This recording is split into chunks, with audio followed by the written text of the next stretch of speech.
سربراہ سنی اتحاد کونسل حامد رضا نے پی ٹی آئی قیادت کو اسمبلیوں سے استعفے دینے کی تجویز دے دی۔ میڈیا سے گفتگو میں کہا کہ ہم بانی پی ٹی آئی کی رہائی کا ووٹ لے کر آئے تھے۔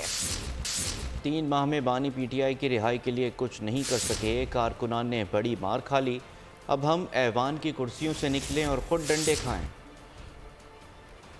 ہم ووٹ لے کے تھے عمران خان صاحب کی رہائی کے لیے، ان 3 ماہ میں اس اسمبلی میں سے تو ہم کچھ کر نہیں سکے۔ کارکنوں نے بڑی مار کھا لی ہے، کارکنوں نے بہت سیکریفائس کر لیا ہے۔ اب ہم ذرا یہ ایوان کی کرسیوں سے اٹھیں اور سڑکوں کے اوپر جا کے خود ڈنڈے کھائیں نا، لیڈرشپ خود ڈنڈے کھائے۔ میں سب سے پہلے خود تیار ہوئی، اس لیے میں نے سب سے پہلے اپنا نام دیا۔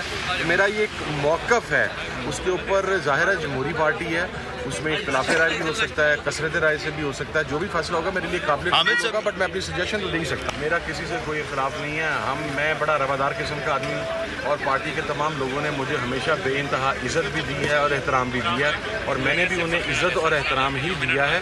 ایسی کوئی بات نہیں ہے کہ کوئی اختلاف رائے ہے۔ سبسکرائب کریں اور بیل دبائیں تاکہ کوئی خبر رہ نہ جائے۔